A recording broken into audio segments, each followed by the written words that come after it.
ಆತ್ಮೀಯ ವೀಕ್ಷಕರೇ, ನೀವು ನೋಡ್ತಾ ನಂಬರ್ 1 ಚಾನಲ್ಗೆ ಸ್ವಾಗತ ಬಯಸುತ್ತೇನೆ. ವೀಕ್ಷಕರೇ, ಇಂದು ಜಗತ್ತಿನಾದ್ಯಂತ ಮಂದಿರ ಮಸೀದಿ ಸಲುವಾಗಿ ಎಷ್ಟೊಂದು ನಾವು ಬಡದಾಡ್ತಾ ಇದ್ದೀವಿ. ಮಂದಿರದಲ್ಲೇ ಮುಸಲ್ಮಾನ್ ಹೋಗಬಾರ್ದು, ಮಸೀದಿಯಲ್ಲಿ ಹಿಂದೂ ಬರಬಾರ್ದು. ಇದೊಂದು ಎಷ್ಟೊಂದು ಎಲ್ಲ ಗ್ರಂಥ ಒಂದೇ, ಆದರೂ ಧರ್ಮವೂ ಎಲ್ಲ ಒಂದೇ. ಆದರೆ ನಮ್ಮಲ್ಲಿ ಭಿನ್ನಾಭಿಪ್ರಾಯಕ್ಕೆ ಮಸೀದಿಯಲ್ಲಿ ಸ್ವಾಮಿಗಳು ಬಂದರೆ ಅಲ್ಲಿಯ ಮೌಲ್ವಿ ಹೇಳ್ತಾನೆ ಸ್ವಾಮಿಗಳಿಗೆ ಅವಕಾಶ ಇಲ್ಲ. ಮಂದಿರೊಳಗೆ ಪೂಜಾರಿ ಹೇಳ್ತಾನೆ ಇಲ್ಲಿ ಮುಸಲ್ಮಾನ ಮೌಲ್ವಿಗೆ ಪರವಾನಗಿ ಇಲ್ಲ.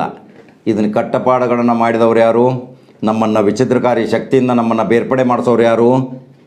ಇದು ಕೆಲವು ಅಂಧ ಭಕ್ತರ ಮತ್ತು ಧರ್ಮದ ಬಗ್ಗೆ ತಿಳಿಯಲಾರದವರು ಮಾಡ್ತಾರೆ.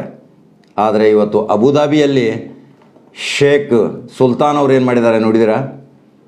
ಮಹರ್ಷಿ ಮಹಾನ್ ಸ್ವಾಮಿಗಳು ಒಂದು 100 ಸ್ವಾಮಿಗಳನ್ನು ಪವಿತ್ರವಾದ ಜಗತ್ ಪ್ರಸಿದ್ಧ ಮಸೀದಿ ಅಬುದಾಬಿಯಲ್ಲಿ ಇರುವಂಥ ಬಂಗಾರದ ಲೇಪನದಿಂದ ಮಾಡಿದಂಥ ಆ ಪವಿತ್ರ ಮಸೀದಿ ಒಳಗೆ 100 ಸ್ವಾಮೀಜಿಗಳನ್ನು ಕರೆದುಕೊಂಡು ಹೋಗಿ ಅಲ್ಲಿಂದ ಅವರಿಗೆ ಸತ್ಕಾರ ಸಮಾರಂಭಗಳನ್ನು ಸಹಿತ ಮಾಡಿ ಎಷ್ಟೊಂದು ಅಲ್ಲಿ ಆಧಾರದಿಂದ ಅವರನ್ನು ಕರೆದುಕೊಂಡು ಹೋಗಿ ನೋಡಿದ್ದಾರೆ. ನೋಡಿ, ಅವರು ಕೊಟ್ಟಂಥ ಒಂದು ಕಾಣಿಕೆಗಳನ್ನ ತೆಗೆದುಕೊಂಡಿದ್ದಾರೆ, ಮೂರ್ತಿಗಳನ್ನು ಎಷ್ಟೊಂದು ಸಂತೋಷದಿಂದ ಸ್ವೀಕರಿಸಿದ್ದಾರೆ. ಆ ಪವಿತ್ರ ನಲ ಮಸೀದೆ, ಅದು ಜಗತ್ತು ಪ್ರಸಿದ್ಧ ಮಸೀದೆ, ಅದು ಅಲಂಕಾರ ನೋಡಿ, ಆ ವಿಡಿಯೋ ನೋಡಿ.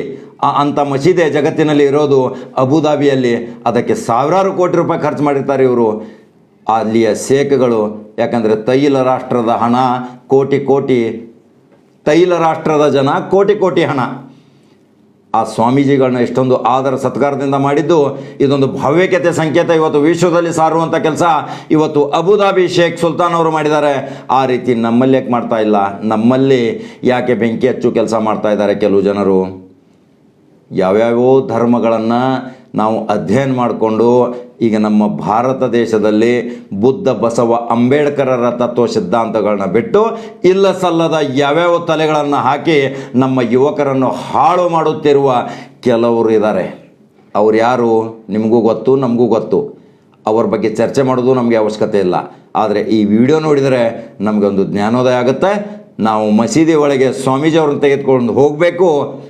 ಅವರ ಮಠ ಮತ್ತು ಮಂದಿರ ಒಳಗೆ ನಮ್ಮ ಮೌಲ್ಯವನ್ನು ತೆಗೆದುಕೊಂಡು ಹೋಗಿ ಅವರ ಗ್ರಂಥ ನಮ್ಮ ಗ್ರಂಥ ಎಲ್ಲವನ್ನೂ ಓದಿದರೆ ಇದೊಂದು ಭಾವೈಕ್ಯತೆ ಸಂಕೇತ ಸಾರುತ್ತೆ. ಇದೇ ಒಂದು ಇವತ್ತು ವಿಶೇಷ ಸುದ್ದಿ ಅಂತ ಹೇಳ್ತಾ ಇದ್ದೀನಿ. ಆ ವಿಡಿಯೋ ಸಂಪೂರ್ಣವಾಗಿ ನೋಡಿ ನಿಮ್ಮ ಅನಿಸಿಕೆಗಳನ್ನ ನಮ್ಮ ನಂಬರ್ 1 ಚಾನಲ್ಗೆ ತಿಳಿಸಿ, ಲೈಕ್ ಮಾಡಿ, ಶೇರ್ ಮಾಡಿ, ಯೂಟ್ಯೂಬ್ದಲ್ಲಿ ಸಬ್ಸ್ಕ್ರೈಬ್ ಆಗಿ. ಮತ್ತೆ ಮಹತ್ವವಾದ ಸುದ್ದಿಯೊಂದಿಗೆ ಬರ್ತೇನೆ ವೀಕ್ಷಕರೇ. ನಮಸ್ಕಾರ.